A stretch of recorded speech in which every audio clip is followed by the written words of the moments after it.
Tu ești prințesa din castel, cum ar veni, știi? Vrei să salvezi? Serios? De la troli ucigaș. Ce sexy ești. De la troli ucigaș.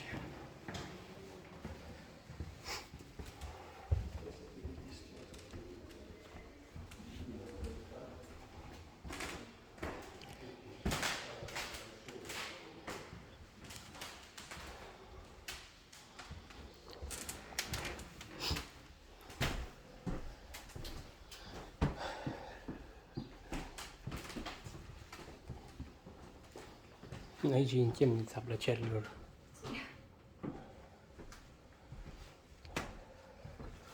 Ole! Îi închide aici și e ilegal. Cu funii, domnule. O să 7 lanțuri șocătușe. Ce condiții Îi țineau legat de ușă? Ce prostii. Ce? Domnule, ce condiții, domnule.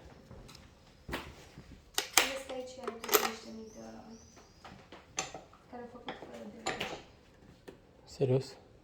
Vezi că buboție. Foarte bine. Să le dai păpcheale.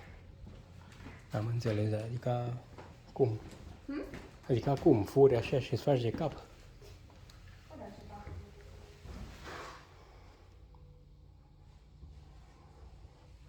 Da, ce ciudățenie îi ducea aici în tur la castelul, dar tu știi de ce? De ce îi ducea în turnul castelului? Că o să zic aici atracția gravitațională, știi, Geu. Aha. Aia de 1,3. Și să-i îmbolnăvească și să moară. Da. Să moară de foame, cum ar veni.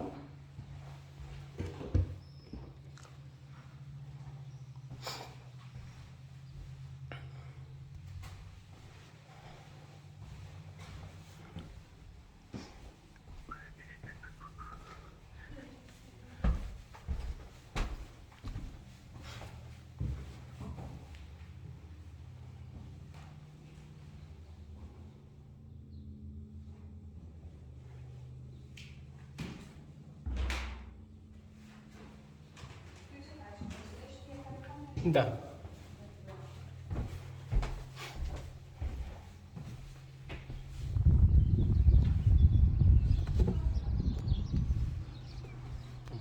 A reușit să intrăm așa până în efracție în castel. Trebuie să le filmăm. Asta a fost agricultor, vezi?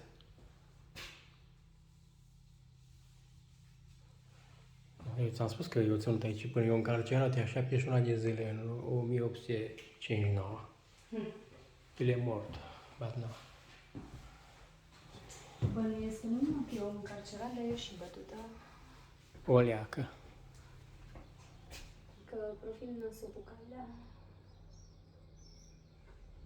Aici se ocupa de lucruri slabe, știi? Au făcut experimente pe ei. Numai nu. Spun eu.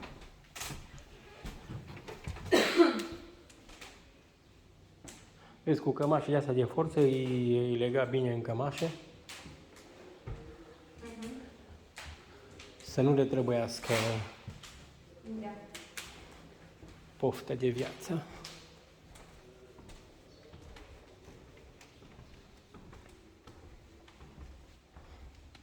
Ole!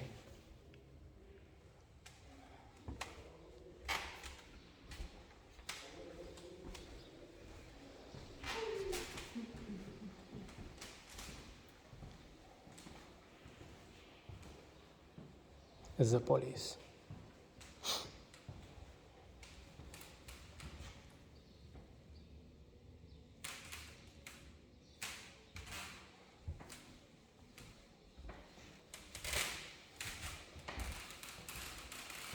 Avea un corn de ăla în care beau vinul. Cu amestecat cu pârghele de rădaș pisate. Serios? De-aia îi dureau dinții pe ăștia. Ok, după ce se îmbăteau așa și dădeau cu gurița pe aici pe jos, cu cam durea de zi. Obiceiurile astea române pierdute. Nu, asta da. Să ieșim așa. Da.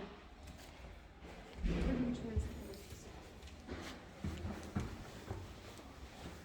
Aici e cel mai interesant, în capătul muzeului.